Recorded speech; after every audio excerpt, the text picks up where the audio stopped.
Assalamualaikum, kembali lagi di channel Panca Sukses.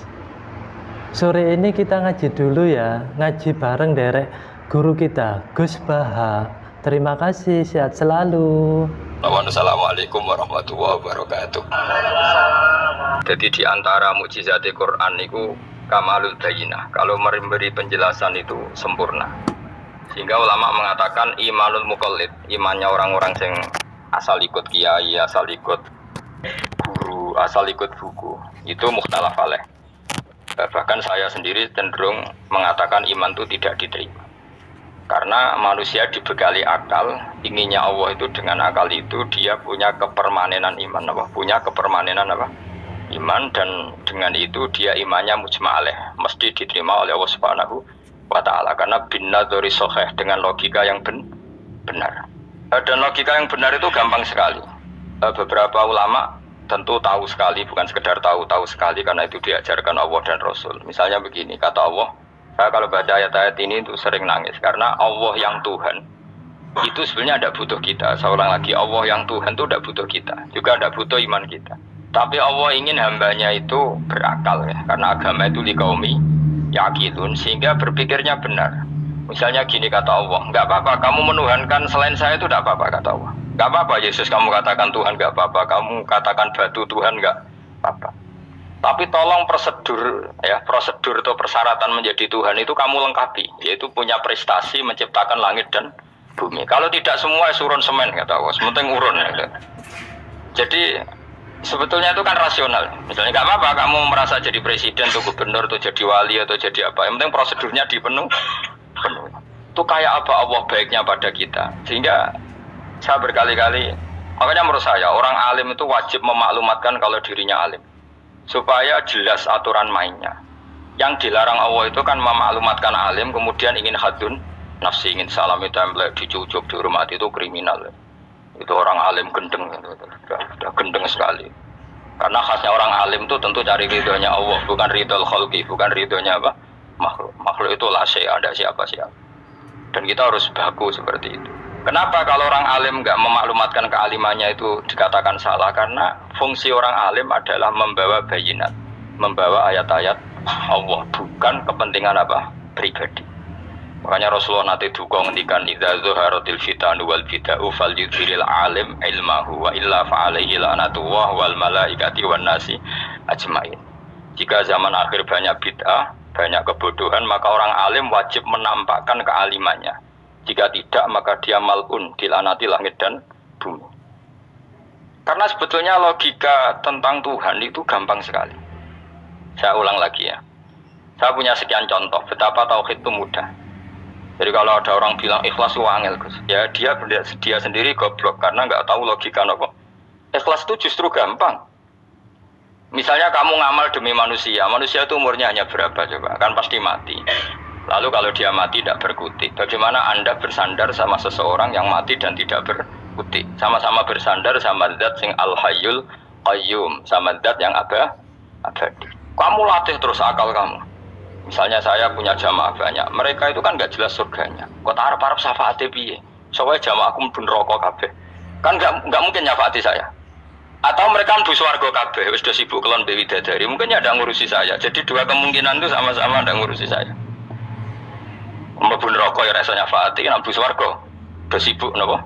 Ngeloni Dewi Dadari karena trauma di bocah elek melarat macam-macam. Sehingga kiainya aja wis ora takok Gus nang ndi ora takok. Wis ribet dhewe no. Nah, tentu saya juga sibuk sowan pangeran, itu makom saya sudah sibuk sowan pangeran. Kowe pesta seks sing kula sowan pangeran. Wa swargame ayate pokoke inna ansa'na gunna napa?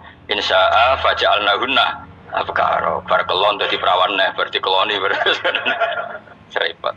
Kula insyaallah melu daftar sing fama ingkana minal muqarrabin farahu warihan. Jadi surganya muqarrabin itu enggak ada sifatnya. Di situ gak dibakas bidadari, makan-makan gak, tapi farohu warikan, satu surga yang sifatnya rohani, karena gak bisa disifati. Tapi saya daftar di situ ya hanya beberapa jam, baru itu gabung kon. Sawangane kok taruh rasane wong ayu juga keberatan. Ya tapi saya tentu punya dua kelas, punya kartu premium dan ekonomi. Saya tidak tertarik lah daftar yang premium dok, nanti repot apa. Saya itu sering nangis kalau baca ayat seperti ini. Bagaimana Allah yang Tuhan kemudian tidak butuh apa-apa, tapi Allah saking baiknya itu membuat tatanan logika kita. Saya tidak akan bosan-bosan sampai sowan Allah.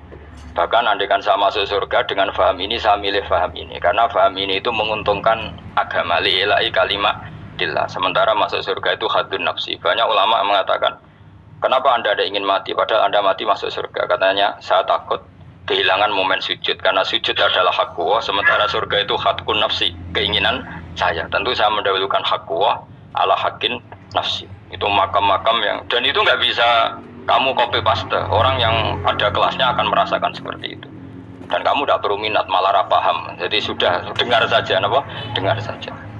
Begini misalnya, saya berkali-kali bilang, kenapa ulama dulu, saya ini kan di Sarang juga ngajar tauhid. Dulu saya ngajar kubrul yakiniyat di beberapa madrasah, termasuk di Sidogiri saya juga ngajar tauhid.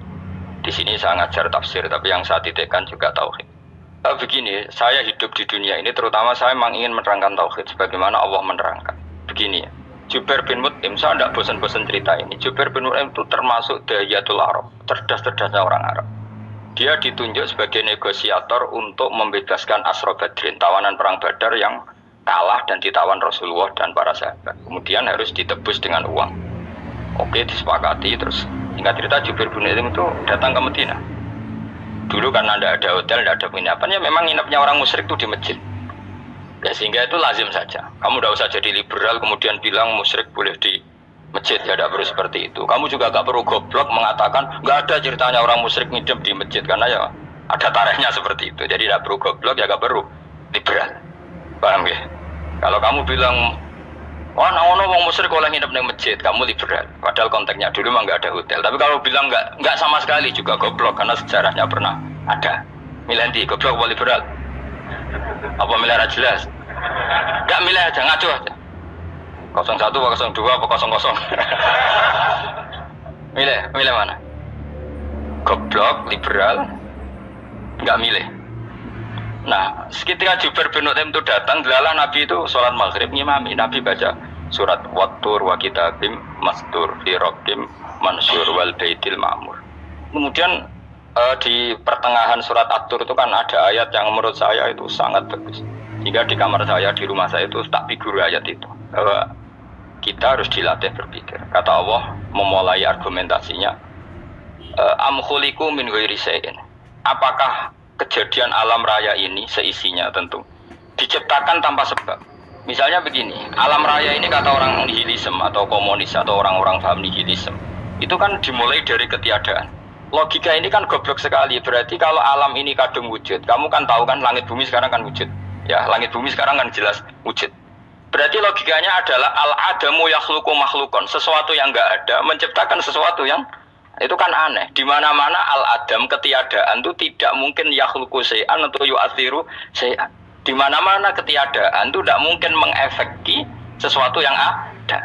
Wong kamu sebut tidak ada itu berarti tidak mungkin bisa berbuat apa kalau namanya tidak ada. Sekarang alam raya ini dimulai dari ketiadaan. Terus kamu simpulkan sesuatu yang enggak ada menciptakan yang ada, itu gendeng apa enggak? Oh ya gendeng sarap gitu. Orang usah dipatahin ini wong gendeng sebarno yang mau mati dewe. Jadi makanya Quran menanyakan mereka, am khuliqu min ghairi syai'in. Apa alam yang kadung wujud ini kemudian disebabkan oleh sesuatu yang tidak ada? Lalu kalau sesuatu yang ada pasti diwujudkan oleh yang ada.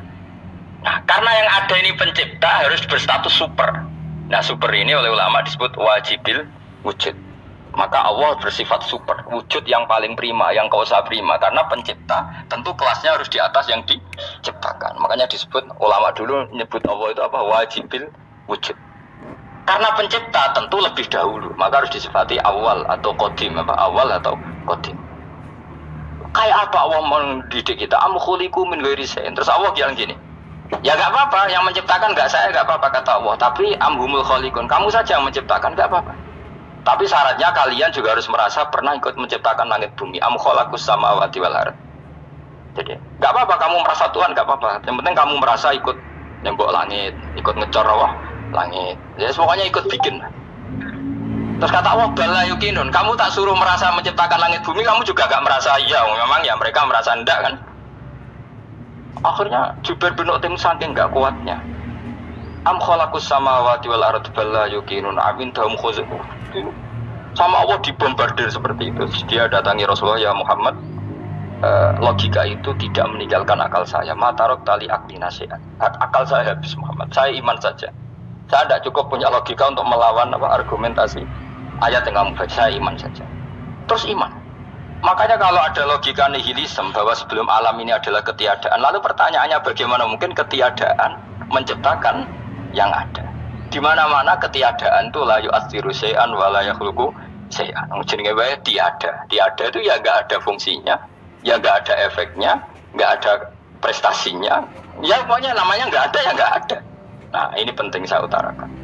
Terus di sini Allah mengulang lagi, enggak apa-apa yang lainnya kamu katakan Tuhan jadi mitra saya, enggak apa-apa. Tapi tolong kata Allah, aruni madza khalaqu minal ardi, tunjukkan ke kami prestasi dia ikut bikin bumi. Kita tahu misalnya Yesus Isa lahir di bumi. Bumi sama Yesus dulu mana? Dulu bumi, yang dia lahirnya di bumi. Lalu dia melata di bumi, jalan-jalan. Kemudian dia mengatakan ini bumi Tuhannya saya. Jadi bumi kok enak, bisa aku sih. Tua aku sih, bodoh-bodoh pangeran aku dong. Lebih apa? Tua. Jadi Allah itu gampang sekali. Nah sekarang orang iman itu kuat semua. Makanya ada wali-wali. Imane be Allah taklid, jaluke aneh-aneh, yo bojo ayu, sugih, jabatan. Bela Allah secara hujah aja enggak pernah, sudah minta. Makanya kita ini hidup di zaman yang saraf massal. Lho kula nu njaluk pangeran akeh-akeh kuwi, coba kamu bela Tuhan tuh pernah bela apa? Bela Tuhan tuh gampang dengan argumentasi al-hujjah yang supaya agama ini tamkin fil ard, benar-benar mapan dalam logika. Yaitu tadi di mana-mana yang namanya sebab itu amrun wujudiyun, di mana-mana sebab itu sesuatunya harus wujud. Paling tidak kita sudah menolak nihilisme. Apa? Nah ini. Lah wujud karena wujud awal harus berstatus prima. Lah prima itu dalam bahasa ulama disebut wajibil wujud. Makanya ulama dulu ngelatih kita itu pertama Allah itu siapa? Zat sing wajibil wujud. Itu satu filosofi yang luar biasa. Nah, kemudian setelah itu ada setan-setan kecil yang nganggur, yang iseng. Nah itu nggak usah kamu perhatikan. Tinggal delok TV, ngopi, terus tinggal nyate kelata. Engko setama pingsan dhewe. Syukur-syukur stres dhewe. Dugaan saya setan saya wis pingsan, kurang gizi. Karena memang setelah itu setan goda gini. Lalu sebelum Allah jangan-jangan ada wujud yang lain. Lalu Allah sendiri awal mulanya gimana? Kata Nabi, jika ada pertanyaan seperti itu kamu harus berhenti. Tinggal delok TV atau tinggal penting aja delok dangdutan. Ya kalau kepeksa ora apa-apa, kelasem ae. Saya tidak menghalalkan tapi kan sudah kamu lakukan. Karena itu lebih baik ketimbang pertanyaan filsafat. Banyak orang yang dulu sholat ketika sekolah filsafat tidak sholat. Alasannya sampai menemukan jati diri itu Tuhan. Dan itu bahaya sekali karena Nabi berkali-kali bilang kamu jangan pikir tentang Allah pasti rusak. Orang kok mungkin rusak dari Nabi pasti rusak. Nah cara menghentikan gimana? Karena setan ini makhluk, akal-akalannya gampang. Tadi tak warai, saya sebagai ulama atau sebagai manusia atau sebagai orang awam atau sebagai siapa saja, kadang ada pertanyaan seperti itu. Tak tinggal anggelin dharma, kan pusing setan, kan ngenteni. Weh, ngenteni bar lo anggelin dharma. Bariku aku lesu mangan mie, bar mangan mie waret turu, kan dia ngenteni terus mau bikin was-was lagi.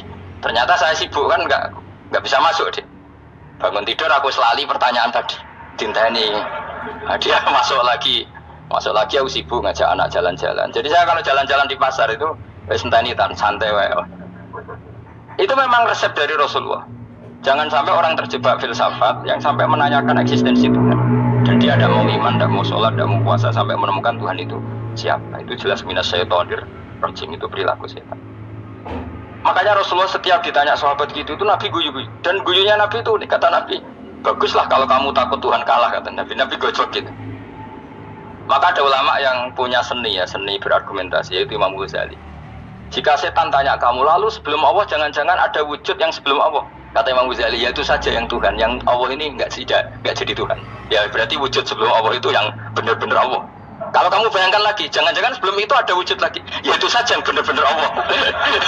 Sehingga tetap Allah itu menang terus. Paham ya? Yang jelas jangan sampai didahului Adam, karena kalau didahului Adam lebih ngeri lagi, karena sesuatu yang nggak ada menciptakan yang ada, itu lebih buruk lagi menurut akal. Menurut apa akal? Daripada kamu nggak saling Imam Ghazali, tinggal saja dulu tadi dulu sinetron, itu yang lucu aja, tidak sih lucu-lucu. Dulu apa mencari Tuhan, pokoknya saya aneh-aneh, saya mau goblok-goblok, saya lucu-lucu, saya perane wong apa? Saya sering diproses saya, Gus Salim jenengan kok sering dulu sinetron, sing ono dialog wong goblok-goblok. Wong goblok itu menarik cara kula. Apa ya? Cara pandang itu di luar dugaan saya, karena kula berkali-kali loh kalah wong goblok. Jadi makanya ini tak cerita nih beberapa kali yang jari Gus cerdas berkali-kali kalah wong goblok. Ada seorang santri itu ingin dibelikan bapaknya itu sepeda motor. Bapaknya wong desa, senengane ngrumat sapi wedhus. Lah menurut saya ya orang tuanya itu mampu lah, sangat mampu untuk beli. Pak buat itu kok mawon wong sepeda motor. Kata bapaknya, "Anakku nu jog mondok apa goblok, Gus." Wong jaluk kok sepeda motor, jaluk mobil ora ya goblok. Lah kok goblok, Pak? Jenenge donya iku Gus, sing lahirno donya kok sapi ku ndek anak, wedhus ndek anak jenenge donya. Di mana-mana jenenge donya sing lahirno donya. Iki donya kok mangan donya. Mergo motor iku kan tuku bensin, mobil. Iku cara dene iku goblok Gus. Batin berarti kabeh kiai goblok perkarane. Tuku donya sing ngenteno donya. Cara dene donya iku sing lahirno donya. Batin kok pinter kok iki batin. Untungnya saya ini ulama ya, ahli tafsir ya malu, saya kalah itu ya malu. Tapi saya sebagai orang objektif fair, itu teori benar apa? Jadi dunia aku ya sing lahirno dunia kok mangan dunia aku goblok. Untungnya dia dengan saya itu jaraknya 5 kilo 7 kilo karena titik. Lala dia diterkon sepeda motor, aku tetap mau kalah. Pak, nanti jalan kaki saja. Karena kalau pakai motor ini kegoblokan kata saya. Terus mendingan nih, loh Gus mau kalah tadi.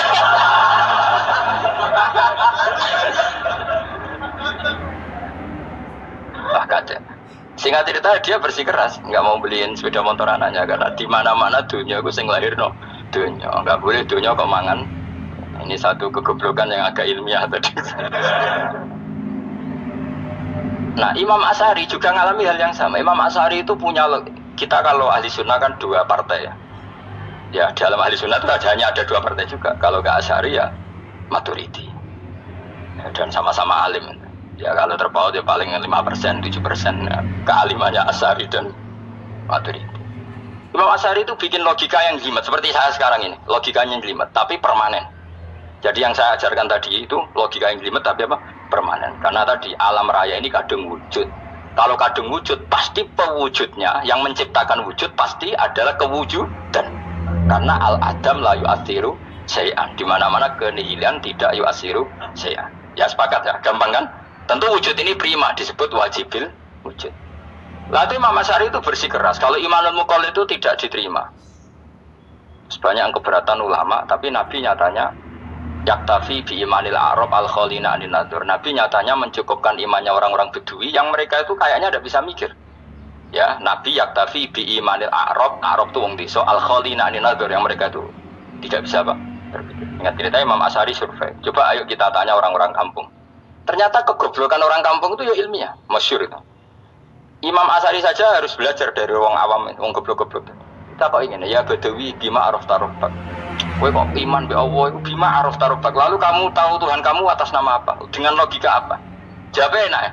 Al-ba'ratu tadullu alal ba'ir wa atharul aqdam yadullu alal masir. Angger ana tletong ya ana ontane.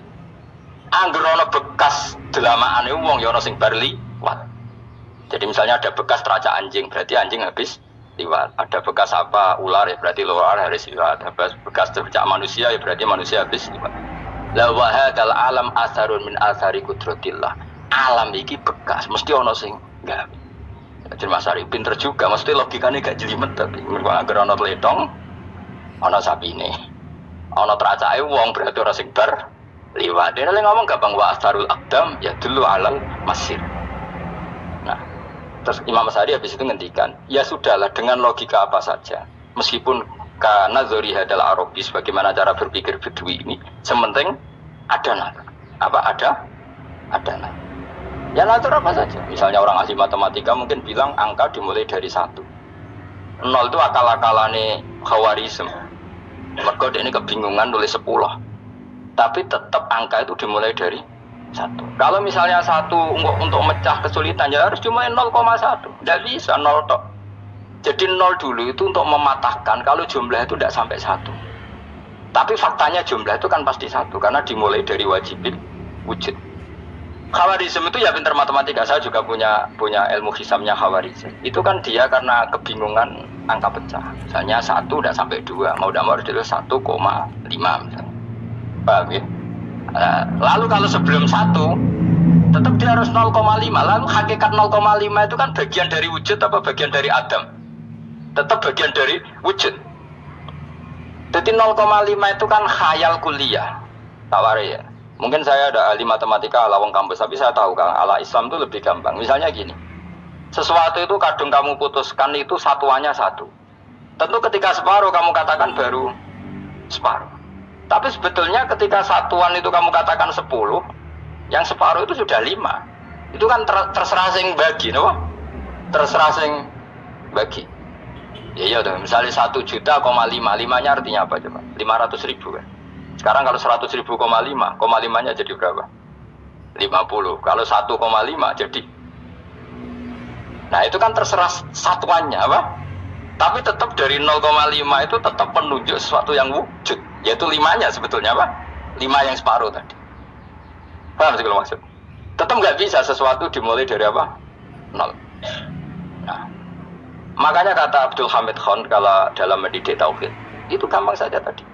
Alam raya ini kadung maujud. Kalau kadung maujud pasti disebabkan oleh sesuatu yang wujud. Karena wujud pencipta harus berstatus prima. Lah prima ini atau premium ini kita sifati wajibil wujud. Atau kamu katakan apalah kausa prima atau musabibul asbab. Nah kelirunya kita dalam berislam itu, kritiknya para ulama, kita ini nyebut Allah dulu baru menceritakan status Allah. Kalau zaman Nabi itu dibalik.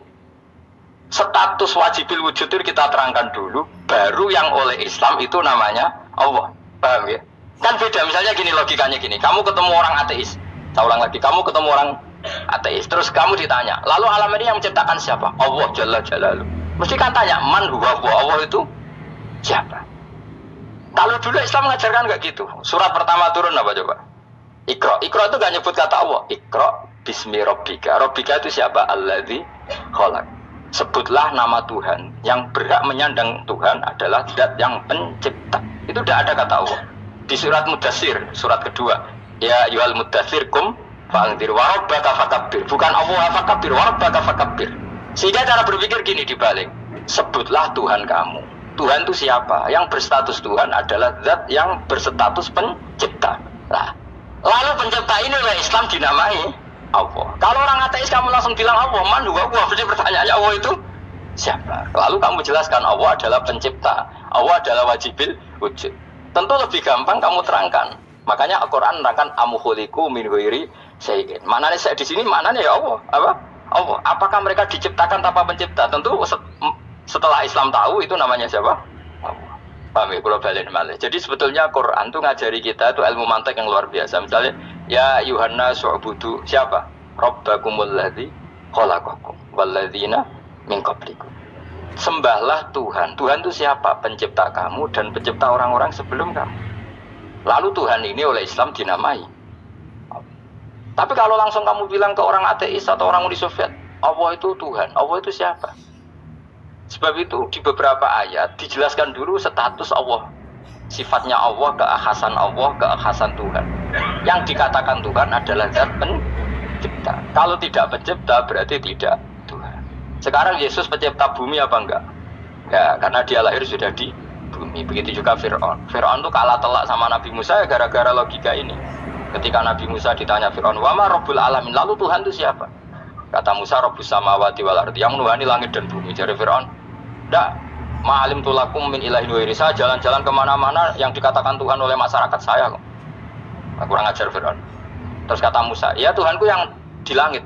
Terus manggil Haman masyhur, "Ya Haman ibn li sarhalla ali abluhul asbab samawati fa'atali ila ilahi." Haman, bikinan saya piramida yang tinggi, aku akan lihat Tuhannya Musa. Ada enggak di sana? Padahal misalnya munggah tenan ya pangeran ra iso didelok kan repot Nabi Musa. Wah payah ya, nggih piramida nginceng pangeran teprak keto kan. Akhirnya Musa pakai logika. Ya sudah gini saja, Rabbukum wa Rabbu abaikumul awwalin, yang menuhani nenek moyang kamu yang dulu-dulu. Oh itu langsung fabuhita Fir'aun. Fir'aun tuh kaget sekaget-kagetnya. Dan para penggawa Fir'aun sadar. Wah kalau Fir'aun yang Tuhan, babanya tanpa Tuhan. Kan Tuhannya balita kan gitu kira-kira. Tuhannya balita, Tuhannya barulah. Itu kan jadi logika yang mematikan. Kalau Fir'aun Tuhan, berarti babanya dulu yang wujud itu tanpa Tuhan. Karena Tuhannya baru lahir. Ini ada Tuhan kok datang terlambat ini kan. Akhirnya para penggawanya Fir'aun iman. Macam gendeng ya, Fir'aun itu gendeng. Itu pentingnya logika Rabbukum wa Rabbu abaikumul awwal. Nah sekarang orang tuh gak belajar logika. Iman bi Allah orang mantep ning ati, jek iso diguncang setan, jalukane wis aneh. Jaluk swarga, jaluk gak mutu tuh. Gak mutu.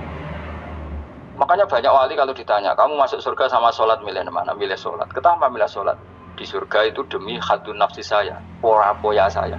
Tapi kalau saya sholat itu untuk hakku. Saya sebagai hamba, identitas kesejatian saya adalah menghamba. Soal nanti Allah bikin bonus surga silahkan. Maka sebenarnya masuk surga itu ada urutannya. Sebagai orang alim saya urutannya adalah berkampanye sesering-seringnya, membuat logika supaya orang mudah ke Allah dan Rasul.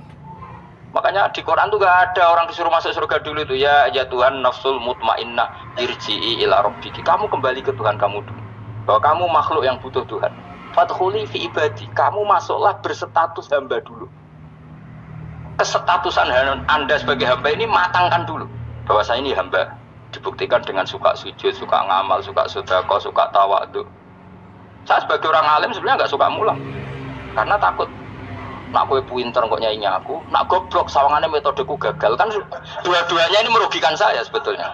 Saya ulang lagi ya, nak pinter kok nyaingi aku. Kan ya mungkin juga senajan rada mokal mungkin. Sanggup ae rada mungkin. Pemenang asing wis ndik kan yo, biasanya hasud wong ndik. Mau itu sebenarnya rugi semua, tapi Allah yang memerintahkan hak wong alim kudu mulang. Perhitungan itu tak buang semua. Sing ape nyaingi iki monggo, sing tetep goblok ya. Terus pokoknya Allah ngutus mulang ya kenapa? Mulang. Meskipun tadi potensinya itu dua-duanya buruk, sing alimnya ini. Kemudian nak mubalek terus didol ilmu kurang untuk royalti tambah parah lagi ya. Nah aku gak pakai logika ya, mas. Pakai logika selesai semua, ya disuruh Allah ya sudah. Saya ulang lagi ya, makanya saya minta ya, surat Tur itu dibaca. Makanya baca Quran itu jangan terlalu egois, jaluk swarga. Statusnya dulu itu fadkhuli fi ibadi, kehambaan Anda posisikan yang mantap. Lagi wadkhuli jannah. Sekarang enggak, dibalik orang ini masuk surga dulu.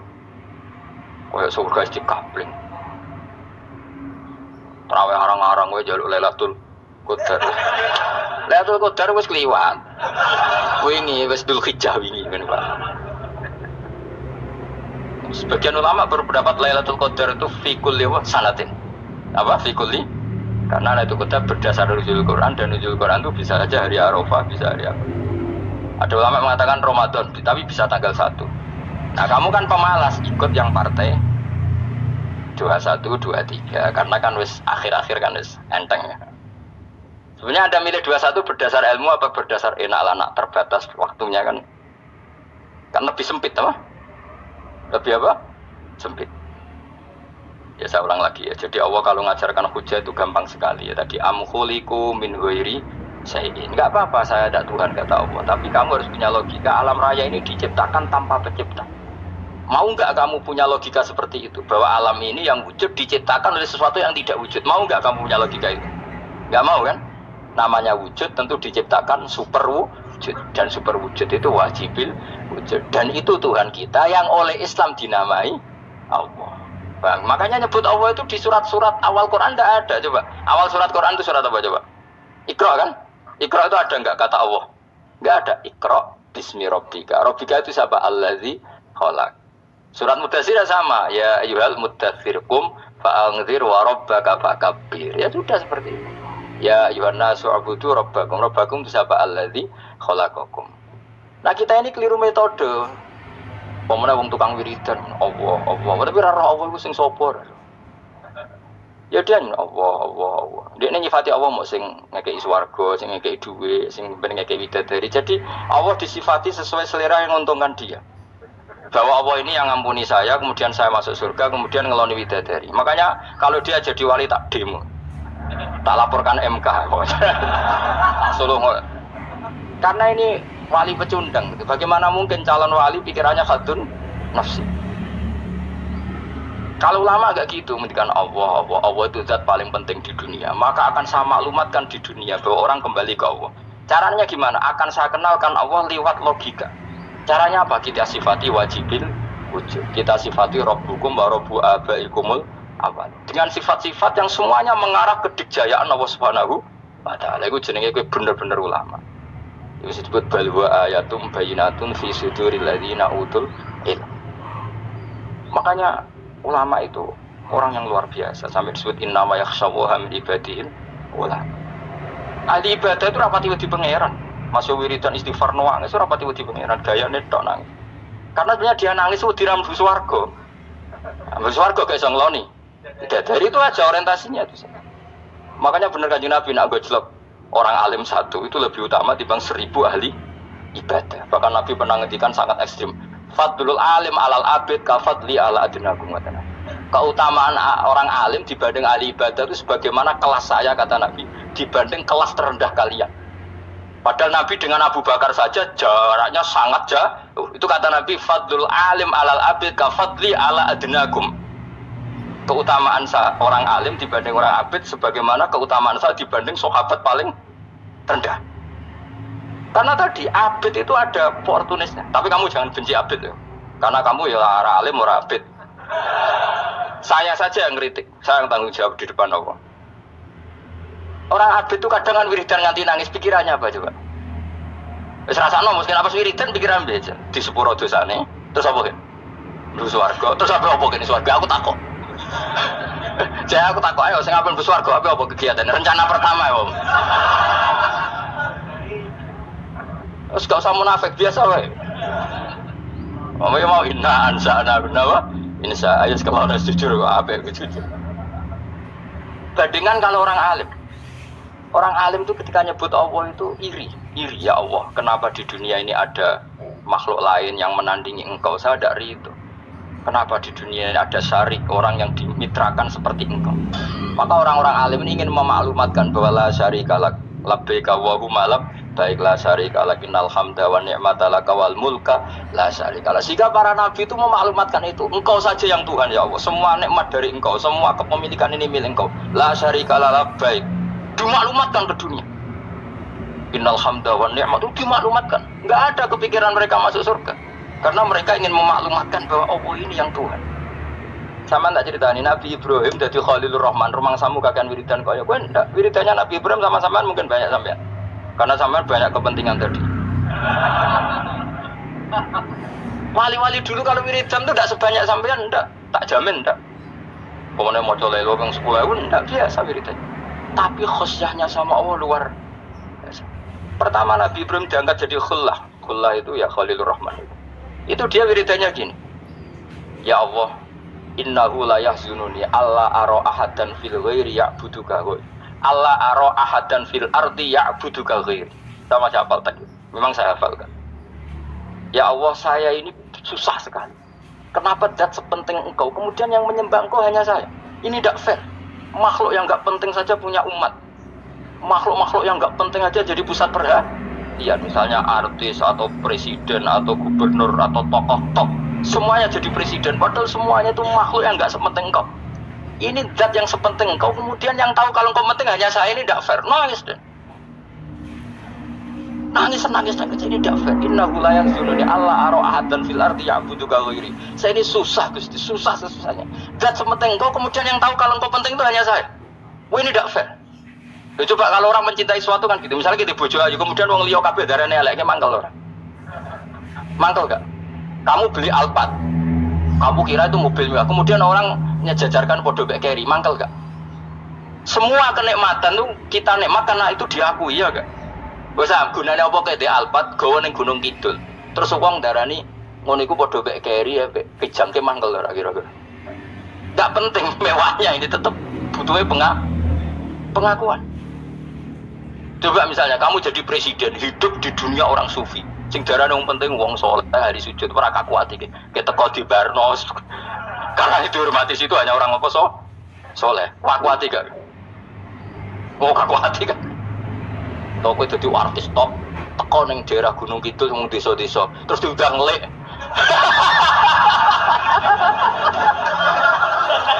Oh mangkel kan. Le bayang dong.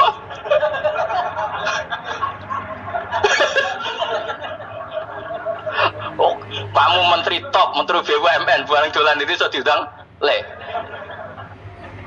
Matus walang le ngono. Semua kan. Karena orang keren itu butuh pengakuan apa? Wes misalnya di bojo ayu terus wong liya kabeh darane elek ki mangkel gak? Sebetulnya orang merasa nikmat itu karena pengakuan. Bayangkan andekan orang itu melihat Alphard itu tidak wow. Orang punya Alphard gagah enggak? Oh gak gagah kalau orang lain gak bilang apa? Oh. Ya mau misalnya di Goning desa terus orang desa nganggep gak model tepak terus saya mau badhe numpang wedhus kula angsal Pak. Kagak hati. Habis kan. Makanya branded itu harus dimaklumatkan. Nah, itu bayangkan Nabi Ibrahim. Zaman itu ada Raja Namrud yang dipuja-puja, ada orang kaya dipuja-puja. Kemudian engkau yang Tuhan, pemilik langit bumi, gak ada muja-muja engkau, ini gak fair ya Allah. Nangis. Orang kok eling pangeran saja, swarga Gusti. Dasar gak bakat wali.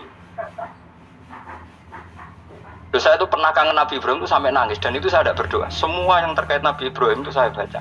Mulai surat Quran, tafsir tentang Ibrahim. Dan sampai saya di Kudiro, di Tadbir Allah pernah ziarah ke makamnya Nabi Ibrahim. Itu saya hampir gak pernah doa. Saya isek. Ya karena tadi. Ketika Nabi Ibrahim nangis-nangis gitu, ya Allah ini tidak fair. Engkau zat terpenting di alam raya ini, kemudian gak ada menuhan dengan engkau, gak ada merhatian sama ini, tidak fair. Susah sekali, karena yang tahu engkau Tuhan itu saya tok. Masyhur itu sama Allah. Karena Ibrahim nangis-nangis itu terus sama Allah diterbangkan ke langit. Disebut wakadhalika nuri Ibrahim malakutas sama. Di langit ada jutaan malaikat sujud, jutaan malaikat ruku, jutaan malaikat baca tasbih. Nabi Ibrahim oke Gusti kalau gini ya benar, ini baru benar kata-kata. Makanya terus Allah dengan keangkuhannya, karena Allah punya sifat angkuh dan itu sah walahul kibriya, kan sifat angkuh baik untuk Allah tapi tidak baik untuk makhluknya, dan Allah dengan sifatnya walahul kibriya. Kata Allah, kalau nasihati para nabinya, kamu tidak usah susah jika di bumi jarang orang nyembah saya. Innalladzina 'inda rabbika yusabbihuna lahu bil-laili wan nahar wa hum la yasamun. Kamu tenang saja, orang yang di sana di langit-langit itu maksudnya para malaikat itu bertasbih siang dan malam. Wa hum la yasamun, dan mereka tidak berhenti-henti, tidak bosan-bosannya bertasbih. Jadi Nabi itu baru terhibur kalau yang diidolakan itu keren. Itu Nabi, itu wali. Itu wali kutub, itu wali. Kamu enggak nyebut Allah itu. Sebenarnya kamu kan enggak ingin kan bangun malam ingat Allah, berhubung utamu akeh. Terus Allah mbok libatno, mbok nyaur kan sebenarnya itu. Kamu ingin jadi bupati, sebenarnya kamu enggak kangen Allah.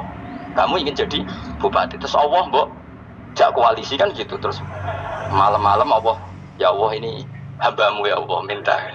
Sebenarnya kamu kangen Allah apa kangen keinginan kamu? Terlalu menyindir banyak orang ya. Maksudnya ini cerita saja. Ya sudah, ini kayaknya kok banyak yang tersindir, tapi ini kan ngaji. Yang ngaji itu harus naik kelas. Sudah ada usah diteruskan, kok banyak yang tersinggung. Ya sudah ada usah diteruskan. Walau ya akhidu mau mengalap sapa Allah anasa yang menuso bima lan perkara kasabuka nglakoni sapa anas. Minal ma'asi sing pira-pira maksiat. Matarota. Mongko ora ninggal sapa wa ta'ala dzuri ing atase dhuwure ayil arti ya batin saking kewan apa wae. Nasama tegese kewan tadudu kang melata pun sama alih ing atase arep. Kalau saja Allah ingin merusak manusia karena dosa-dosanya, pasti tidak disisakan beberapa sesuatu yang jadi kebutuhan manusia, termasuk dabang. Enggak ada hewan, enggak ada tanaman, enggak ada apa saja di bumi. Karena Allah ingin mengadab manusia. Tapi nyatanya di balik mereka maksiat tetap fasilitas kepentingan manusia ada, karena sifat ghafurnya Allah, sifat rahmannya Allah. Walakin yu akhiru tetapi ini ngakhirna sapa wa kuming wong akeh ila ajalin temu kamaring batas musamar kang wujud tentono. Yaumil kiamat itu dina kiamat. Fa idza jaa mongko nalikane teko apa ajalukum ajale wong akeh fa inna wa mongko satuna wa ta'ala iku kan ana sapa wa ibadihi kan kaulana wa basiran dat sing mirsani. Fa ijazi mongko males sapa wa ing wong akeh ala amali ing atase wong ngamali wong akeh. Carane ngemales Allah tentu profesional atau prosedural fi isabatil mukminin kelan ganjar wong mukmin wa iqabil kafirin lan nyiksa wong kafir. Ya jadi Quran itu gunanya ya membuat logika yang benar supaya orang itu menghindari kesalahan. Jadi menakut-nakuti itu kalau nggak harus tentang neraka, takut dari kesalahan, takut dari kebodohan. Kan kita juga takut kan punya pemimpin yang salah, takut punya kasus, takut kepleset. Ketakutan nggak harus dari neraka. Makanya saya berkali-kali bilang, saya sering dulu dinasihati Mbak Munha, yang aku kena alim, ojo sering mau tafsir, mari goblok dari Mbak Mun. Maksudnya mari goblok begini, mufassir itu manusia, kadang dia itu satu ayat umum, dia mendiktekan ke satu kasus, padahal kasusnya lebih umum. Makanya berkali-kali sama nani umpomong ini, contohnya ini, karena nanti itu mengikat. Misalnya gini ya, saya ulang lagi ya, dan gayamu kayak wong alim. Coba andikan kapasitas Anda itu RT, minta jadi presiden, itu ngelama apa doa? Tidak, jawab saja. Lama. Jatah kamu untuk adab, kok jaluk Lailatul Qadar, ngelama apa Anda? Mestinya jalukmu orang untuk adab itu bagus sih. Paham ya? Banyak ulama diajak istisqa gak mau. Banyak itu ulama. Ayo istisqa kita karena sudah lama gak hujan. Kata ulama tadi, jatah kita ini kena hujan batu dari langit. Gak hujan batu sudah bagus, gak usah minta. Ulama itu macam-macam. Lah rai-rai ngene iki pantese entuk Lailatul Qadar apa entuk adab ae jawab. Orang entuk adab wis bagus. Ya dadi dongane ya Allah. Ampun jenengan siksa la tu akhidna. La tu akhidna maknane njuk Lailatul Qadar apa ora disiksa. Ya makam kita itu masih Rabbana la tu akhidna. Iku supaya gak disiksa innasina waktuna kalau kita salah. Kowe kan gak kalau. Wah sudah salah. Jadi donga innasina waktuna iku sange apikane pangeran wae ditambahin. Kalau kita salah. Kalau kita kan sudah ada kalau lagi sudah. Sudah jelas salah berkali-kali lagi. Kowe wong diisin. Yo lak jaruk Lailatul Qadar gak diisin. Tapi oleh wong pangeran apian, pangeran kan tapi misalnya pangeran ora aku luwe apian timbang aku. Jadi sowe disahno permintaan. Tapi gak dikabulno. Mau disahno, tapi ora usah apa?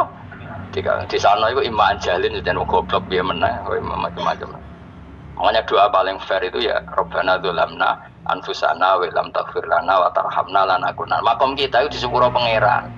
Sing bener donga wong traweh-traweh lho ning Tuban ning Jogja wis bener apa innaka afuwun karim tuhibbul afwa fa'fu anna. Ora ana guru-guru kita donga ya Allah anilna lailatul qadar ya Allah ka ora saraku iki kita ana ngajarno ngono ya Allah innaka afuwun karim tuhibbul afwa fa'fu anna. Jenengan kandat sing kathah nyepurane lan seneng nyepuro mimpun jenengan sepuro. Iku wis bagus itu.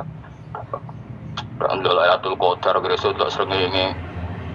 Terus delok angin. Angger daerah Gunung Kidul banter terus ana-ana. Boy wong tahu diri, maksud kula dia tetap minta Lailatul Qadar tapi tahu diri. Misalnya suwe bersedekah, puasa ber salat 1000 rakaat terus utang mesti sahur. Sampai 10 togo-togo sing mbok dolimi jalmi sepuro. Pas kowe tenan mergo wis ngrasa ora dolim nduk Lailatul Qadar. Tapi kira ngrasa ora dolim wis ujug sombong. Wong sombong kira berhak meraih. Lah terus piye Gus? Ora piye biasa wae, pokoke biasa wae. Makom kita ora kena adab itu sudah luar.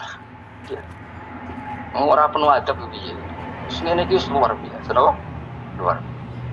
Kok nang ngandel kula. Mesti ngene iki keadaan seperti ini terus. Soale dongane wae Rabbana la tu'akhidna in nasina wa akhtana.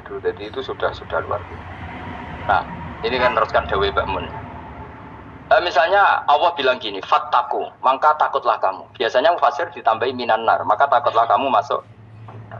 Sebetulnya yang perlu dihindari dari kita takut ini, takut salah, takut bodoh, takut terdolimi, takut mendolimi orang lain, takut hidup tidak ada gunanya. Tapi mufasir tentu milih yang populer, takutlah kamu dari api. Coba misalnya gini, kita nanti masuk surga. Kemudian zaman di dunia kita tidak pernah berkampanye ya atau berkontribusi untuk agama Allah. Cara saya itu izin. Kata Imam Malik, saya masuk surga. Kemudian orang yang mencintai saya masuk surga itu sama. Rasulullah juga gitu. Saya sebagai pemimpin umat, saya malu masuk surga dan satu dari umat saya masih masuk. Nah, jadi ulama dulu tuh ketakutannya bukan sekedar masuk neraka, takut malu, takut bodoh, takut keliru, takut. Saya misalnya nanti masuk surga itu malu, dengan saya tidak pernah ngajar tafsir Jalalain, malu saya. Karena kalau tanya Allah, kenapa bu swarga? Terus dibuat swarga. Tapi kalau pernah baca tafsir Jalalain kan anak keren nih. Keren artinya saya pernah mengkampanyekan Quran, pernah mengkhidmati Quran, pernah ngitmai kitab engkau ya Allah. Saya pernah ngitmai umatnya Rasulullah, yaitu sampean kabeh. Pernah mulang, pernah sowan. Saya tiap bulan sowan jenengan gak sopan tapi. Mulane kira usah bales sowan rono malah ganggu anak-anak. Kadang santri yo pidol, wis diulang cek sowan. Orang tuh kiai kalau sudah di rumah tuh milik keluarga biar fair. Bermulang cek assalamualaikum terus kiai ini kagok keluargane ku kapan? Gue mikir bocah orang karu-karuan. Jadi seneng ya di ilmu ini, seneng ya di ilmu.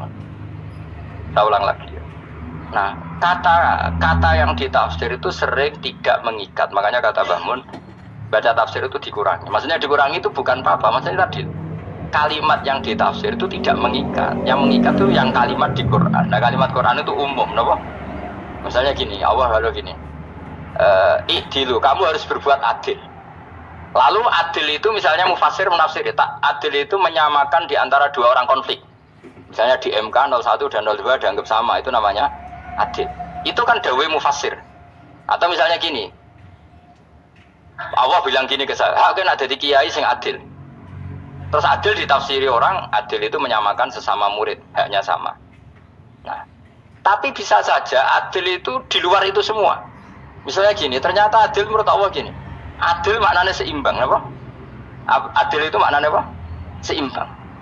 Lalu keseimbangan seorang hamba adalah dia ingat Allah lebih banyak. Karena ini bandul yang benar-benar nyata. Allah itu nikmatnya nyata. Sehingga ketika saya sebagai orang alim ingat saya alim itu karena Allah, dikasih ilmu Allah, dikasih cerdas Allah, dikasih semuanya dari Allah. Sehingga saya itu tidak merasa kumuluhur pada kalian karena semua ini dari Allah. Kemudian Allah sendiri yang memerintahkan, kamu harus mengajar. Maka saya ada arep-arep salam template sampeyan, penghormatan sampeyan, apresiasi sampeyan karena saya hubungannya hanya dengan Allah Subhanahu wa Ta'ala. Itu namanya adil, meletakkan sesuatu proporsional. Itu juga adil.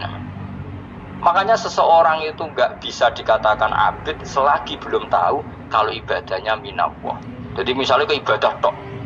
Ternyata kamu yakin itu ibadah kamu, amal kamu itu belum abid.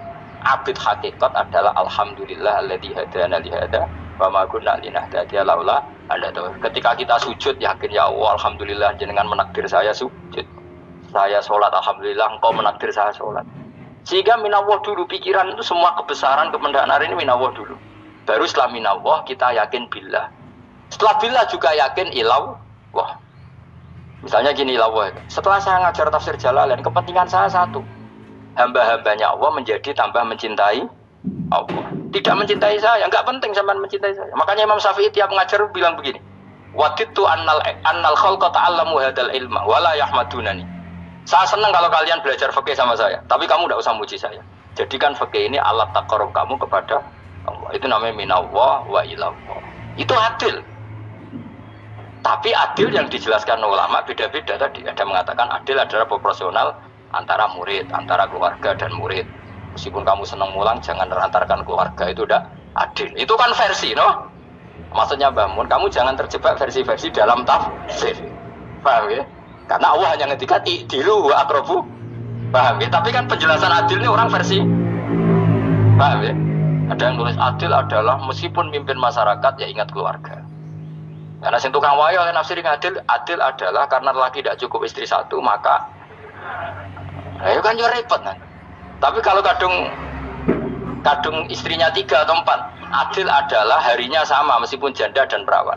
Jadi sing lanang gak adil adalah proporsional. Sing wis suwi dikumpuli dikurangi. Yang baru ditam. Ya mungkin enggak kalau nuruti. Mungkin enggak. Ya, tapi itu kan versi, kenapa? Maka kata Mbak Mun itu memang saya itu merasakan, saya sebagai mufassir merasakan memang saya akan sering baca Jalalain beda dengan tafsir Munir, nanti beda dengan tafsir Qurtubi. Saya beri contoh misalnya. Dan kamu pasti salah jawab ini. Kalau kamu benar berarti ya alim tenar. Wa idza darabtum fil ardi falaysa 'alaikum junahun an taqsuru binas shalah. Orang kalau pergi itu boleh enggak ngosor salat? Enggak, jawab saja. Boleh kan? Ngosor sholat itu apa? Misalnya sholat asar 4 jadi berapa? 2. Kalau isya jadi 2. Kalau subuh? Enggak, sudah maju lah. Maghrib? Enggak, kan yang bisa dikosor hanya berapa? Yang rubaiyah, yang apa? Berarti kamu yakin antak suruh minas sholat artinya 4 jadi 2, yakin? Enggak, jawab saja. Yakin. Nah itu termasuk orang pinter ya. Berarti ilmu lagi sak trip. Ya. Sebetulnya kata Imam Qurtubi enggak. Ayat itu kan hanya bilang gini, kalau kamu bepergian maka kamu boleh menyendak sholat. Qasru itu memotong dari aturan yang dulu 4 menjadi 2. Sebetulnya tidak hanya itu dok. Aturan tidak boleh membawa najis menjadi boleh. Aturan harus tumak ninah menjadi tidak harus tumak ninah. Misalnya kamu sholat dalam keadaan perang, wajib tumak ninah apa boleh sambil lari-lari? Boleh sambil lari-lari. Boleh gak ketika perang kamu sholat sambil menghadap tidak ke kiblat? Boleh. Makanya antak suruh minas sholat maknanya apa? Jika kamu pergi maka dalam konteks itu kan perang ya. Ayat itu memang konteksnya perang. In khiftum ayyaftinakumul ladzina kafar. Jika kamu dalam keadaan perang maka boleh memangkas apa yang pernah wajib dalam aturan sholat. Paham ya? 4 menjadi 2. Garusan menghadap kiblat menjadi tidak wajib. Membawa najis sholat sah enggak? Enggak kan? Tapi kalau dalam perang kemudian pedang kamu ada najis, ya boleh dibawa enggak? Boleh. Jadi maknanya taksuru a'ammu min ayakuna qasra sholat wa a'ammu min ayakuna wajibati sholat yang sekarang enggak wajib. Semua itu namanya juga meringkas kewajiban. Berarti namanya nih, jika kamu dalam keadaan perang maka boleh memangkas sesuatu yang dulu wajib menjadi tidak wajib, yang dulu haram menjadi boleh. Tapi mufassir menyontohkan qasru sholat hanya 4 menjadi 2. Dong ya. Oh ya, nang kaya alim ngono tenan wis dokter tafsir sah. Engko tak iku sudah dhewe. Tapi ora perlu orang lain ngakui. Jadi itu contoh kecil. Jadi mufassir karena kebetulan dia tahunya hanya qasru sholat itu 4 jadi 2, dia itu. Padahal di tafsir lain diterangkan qasru itu artinya menyingkat atau mencendak atau memangkas. Dulu wajibnya sholat itu gak boleh bawa sesuatu yang najis. Tapi kalau sholat dalam keadaan perang dan pedang kamu ada darahnya, boleh gak dibawa? Boleh, bahkan Allah menyuruh dibawa. Dan boleh gak madhep kiblat. Fa in khiftum farijalan auruk banatagi faida amintum fadhkurullaha kama allamakum. Ketika keadaan aman baru sholat sesuai standar. Nah berarti kan ada qasru sholat, ada pemangkasan aturan sholat. Kayak misalnya begini, dalam keadaan normal boleh nggak kamu motong pohon pisangnya tetangga tanpa izin? Nggak boleh kan? Tapi misalnya ada banjir bandang, kemudian kamu bisa selamat kalau motong itu, wajib izin apa malah haram izin? Haram izin, harus kamu langsung potong, karena kalau tanpa begitu kamu dan yang punya wajib meridhoi. Kalau nggak meridhoi disalahkan syarak malah. Paham ya? Jadi ini penyolongan yang wajib. Tapi tak sebab potong kayak ngelangiin, terus gedangnya bepangan itu berlebihan. Karena Allah memaklumi hanya untuk ngelangi. Jumlah harus menisan lah itu di luar izin syariat apa? Di luar izin syariat itu melampaui batas itu. Syaratnya boleh itu ghairu baghiw wala ad. Famani turra itu darurat syaratnya ghairu baghiw wala ad, dan tidak boleh melebihi batas. Ora ape ngetok gedange jupuk sik, sing mateng dipangan terus diketok. Ora oleh. Paham jelas ya. Makanya kalau ngaji tafsir ya saya kan berkali-kali ada makna di tafsir Imam Suyuti saya tambahi umpamanya ini. Maksudnya umpama itu supaya contoh itu tidak mengikat. Jadi yang disebut beliau itu satu dari sekian potensi ribuan contoh. Ya kayak tadi misalnya antak suruh minas sholat, itu umumnya ulama membayangkan qasru sholat yang 4 jadi 2. Padahal enggak, maknanya meringkas aturan dari wajib menjadi tidak wajib. Bahkan sebagian aturan itu dikatakan haram, tidak haram. Itu tadi misalnya bawa najis atau teman kamu mau dibaca orang kafir, terus kamu bilang, hei hati-hati, itu tidak batal kalau dalam sholat siddatil khauf. Paham ya? Jelas? Semaju lah, malam telu tidur, lelatul. Aku wis gumen be wong-wong bingung ora ilmune wong-wong. Ma unzira abahum alam yang dari tegese ora den kai wedi sapa ngake fi zamanil fatrah ing dalam zaman fatrah. Ya sama seperti ini. Orang tidak mendapat ingdar itu fi zamanil fatrah, zaman enggak ada rasul. Tentu tidak hanya itu tok. Ada rasul tapi orang itu jauh dari komunitas ulama. Itu juga termasuk orang yang tidak mengalami ingdar. Jadi tidak mengalami ingdar bisa di zaman fatrah, atau sudah ada rasul tapi dia jauh dari ulama atau jauh dari komunitas Islam. Itu juga komunitas yang tidak mengalami ingdar. Paru mengkote wong akail kaum iku khofidun lali kabehane dimani sing iman parustilan bener. Itu contoh paling gampang tuh ada wiyai mesti bener itu loh. Kalau kamu ngaji tafsir Jalalain ya yuhan nasu budu rabbakum. An-nasu biasanya tafsirkan kufaru Mekah, kenapa? Padahal di situ nas semua manusia apa kafir Mekah? Semua manusia. Cuma konteks dulu karena Nabi orang Mekah dan zaman itu yang diberi peringatan orang Mekah, Imam Suyuti bilang kufaru Mekah. Lah seperti itu kufaru Mekah mengikat apa enggak? Enggak kan? Enggak, karena yang dituruni Quran ya kafatal linnas. Tapi ya yuhan nasu di Jalalain sering ditulis apa? Kufar Mekah. Seperti itu tidak mengikat. Itu contoh saja, Pak. Contoh saja dalam konteks zaman itu. Paham ya? Jadi banyak, makanya tafsir itu agak ngikat. Ya tapi yang ngomong gitu harus orang alim. Kalau kamu yang ngomong malah kacau. Kemudian ngomong sombong. Maksudnya kan manusia, saya juga manusia. Ngapain saya harus ikut? Ya sarap itu. Ora sombong sarap, no? Sombong sarap.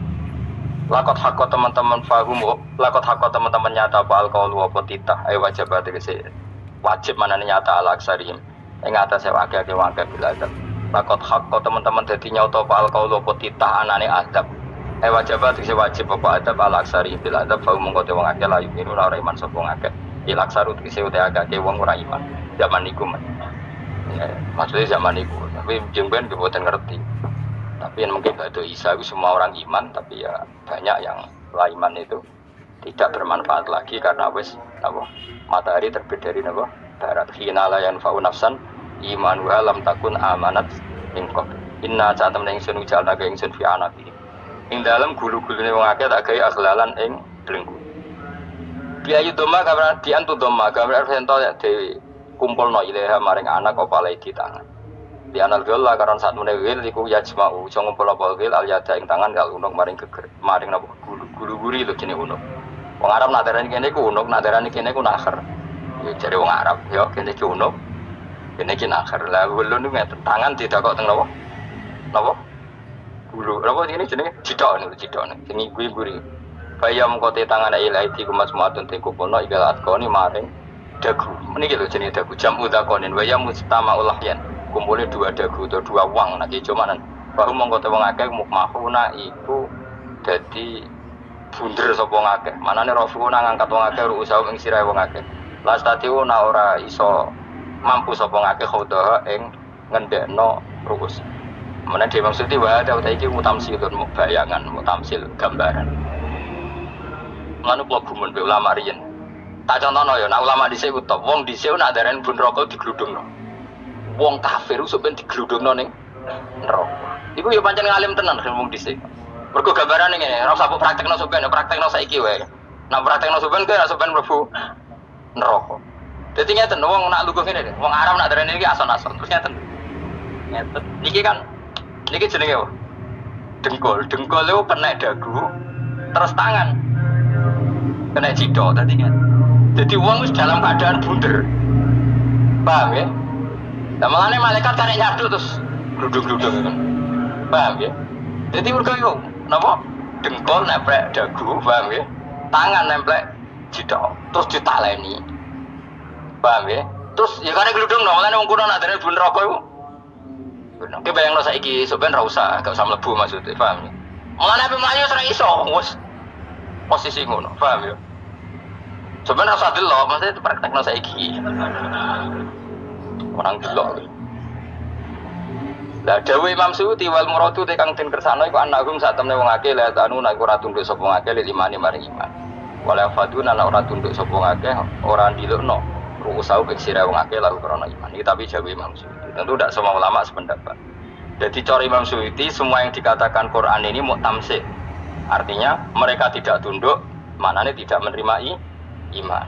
Tapi itu cara Imam Suyuti. Ulama lain yang mengatakan tidak, memang orang kafir ketika masuk neraka dalam keadaan seperti itu dan digeludung. Ya tidak apa-apa, sama-sama benar.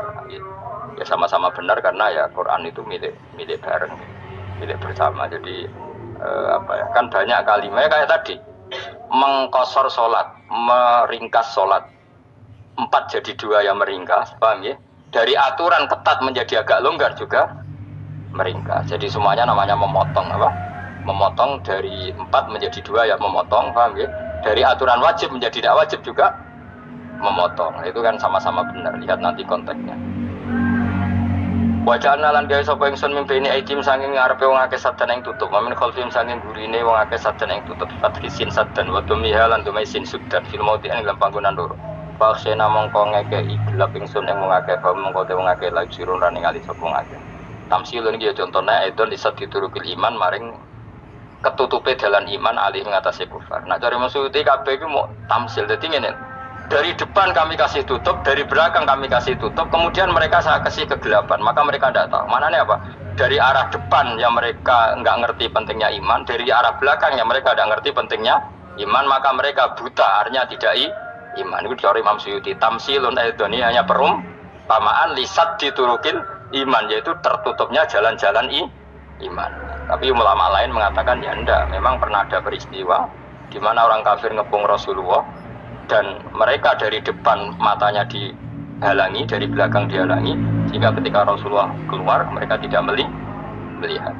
Itu ya nyata. Ya jadi makanya ngaji. Jadi kan keren. Oh ini ada sekian tafsir, terus gue ngomong kan kayak wong alim keren. Nah takoi kata siapa? Ono rekamane. Tapi orang ngaji dhewe. Nah takoi kata siapa? Ada rekamannya. Lah aku takut ada kata siapa Gus tak dudono kitabe. Lah aku dudono rekaman niku sampai zaman akhir wis maju. Soale sing rido kan. Enak kok Kang jadi orang alim enak. Nanti itu jadi orang alim ya rugi tadi nanti kan gitu. Syabdul Qadir masuk surga. Entah ini gelombang kedua dan para penggemarnya. Jadi akhirnya sing alim tenan yang Gus warga, sing kedua dan para penggemarnya. Iku ora usah alim Kang, cukup penggemar. Ya tahu sebenarnya rugi kan. Gus Pak masuk swarga kedua dan para penggemar waduh. Terus jebule padha wae. Itu saking rahmane Allah. Kenapa?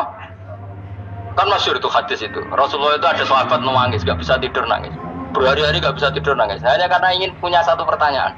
Lama-lama ketemu Nabi, ya Rasulullah sudah berhari-hari enggak bisa tidur, ingin menanyakan ini tapi tidak berani. Coba kamu tanya saja. Ya Rasulullah, saya ini kalau mati engkau kan suatu saat dipanggil Allah, saya tidak ketemu engkau. Makanya mumpung sekarang saya tak melihat wajah engkau sekuat-kuatnya, sepuas-puasnya. Kata Nabi, ya. Kenapa? Ya kalau engkau di surga, saya di neraka kan nggak ketemu lagi. Atau kalaupun engkau di surga, kan kelasnya beda, kan nggak ketemu lagi. Jadi kemungkinan dua-duanya itu tidak ketemu. Kata.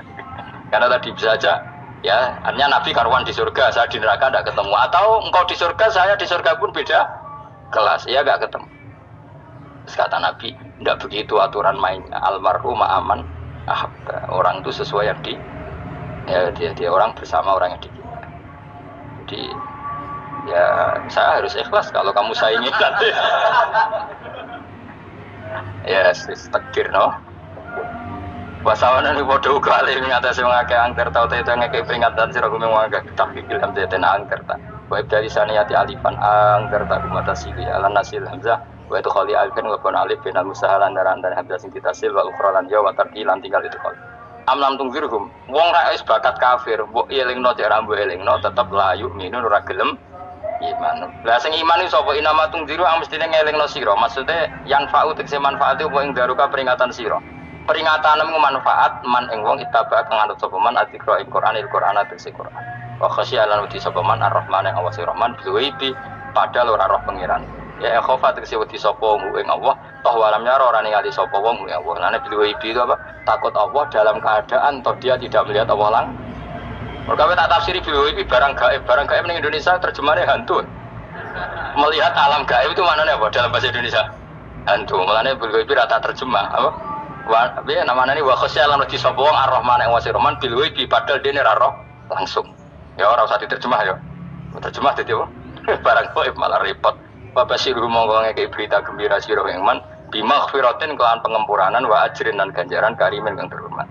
Orang yang seperti itu yang ikuti Quran dan takut Allah itu layak mendapat maghfirah wa ajrin karim wa ta'ala juru karim wal jannati swarga.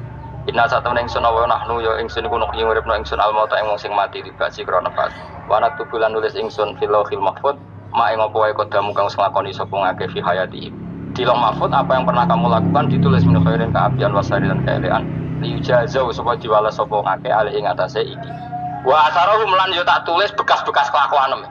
Matek saya perkara ustunna kang digawe sunah apa bima badam sause wong akeh. Jadi perilaku kamu ditulis setelah kamu mati masih ditulis, yaitu bekas-bekas sunnah kamu yang pernah kamu lakukan. Jadi misalnya kok penemu judi, selama ada orang judi ya kamu dapat, paham ya? Paham ya? Loro gak? Makanya ulama ngendikan dulu tubalil amwat, tubaliman mata wa matat ma'au dunubuh. Bejo wong mati kemudian dosa-dosanya mati pisan. Mana ini dia mati dalam keadaan tidak pernah melahirkan sunnah keburukan, paham ya? Tapi bejo wong sing mati kemudian dia meninggalkan sunnah kebaikan yang diikuti kok sampean ini lho bener gak paham jalan lah, nggo jalan harus ngaji sehingga sebenarnya anak gak paham lah ya gowo lho kok gowo jalan jong bisa bapak ra paham lah ya gowo itu sudah bagus apa? Bagus jadi pokoknya anut anak ya anut wah, pokoknya keren sampean keren jadi nanti sebenarnya anak tuku jalan tak kok ya Pak kok tuku jalan dhisik bapak aku ning lemari iki ono jalan. Lah tapi dhisik bapak paham yo ora ya paham bodoh. Wes stop. Stop. Jelas ya itu anak tubuh mangkodamu wa atharu. Makanya sisa-sisa amal kita, bekas-bekas amal kita semuanya adalah ditulis sampai Allah Subhanahu wa taala. Mane kula kepengin jenengan nate syukuran, pisan-pisan nate syukuran pertama anak kita bisa sholat. Guling-gilingan banyak orang syukuran perkara ulang tahun. Kenapa pertama anak kita bisa sholat kita ada pernah apa? Syukuran. Padahal sholat itu yang menjadi identitas anak kita, kehambaannya ila yaumil ya. Boyo orang itu sehingga nanti anak kita tuh senang sekali. Itu saya itu kalau agak marah, itu anak saya yang paling kecil baru umur 6 tahun. Itu tahu-tahu bilang, "Pak, saya sudah sholat." Karena dia tahu saya itu paling terhibur kalau ada berita sudah sholat. Jadi itu penting supaya orang itu tahu orientasinya bapak itu sholat. Jadi jangan sampai terus anak kita kalau ulang tahun syukuran, tapi pas sholat kita dingin-dingin saja. Lama-lama anak kita berperasaan sholat itu tidak penting. Buktinya apresiasi bapak biasa saja. Itu contoh kecil. Jika nanti tertanam, anak kamu tertanam, nanti cucu kamu tertanam. Jadi itu namanya asar apa? Asar. Jadi harus seperti itu.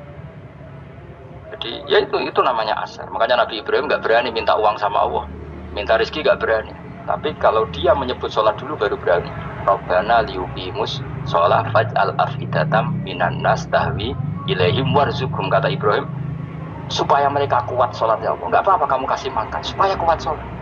Karena kalau Nabi Ibrahim hanya berdoa, ya Allah kasih mereka makan. Nah jika zina, gue demenan, gue judi, Nabi Ibrahim melok dosa. Makanya dimulai Rabbana liyuqimus sholat, supaya mereka kuat sholat ya Allah. Gak apa-apa mereka kasih makan. Tadi supaya di sholat jadi pokok. Kenapa kita makan? Supaya kuat sholat. Andai kan Ibrahim hanya berdoa supaya kasih makan mereka. Kemudian kekuatan itu dipakai maksiat. Ibrahim kan ikut dosa. Itu sirinya kenapa doanya Robbana liyuqimus sholat ya. Jadi kata liyuqimus sholat didahulukan. Apa? Supaya mereka kuat sholat. Maka kasihlah makan, kasihlah rezeki.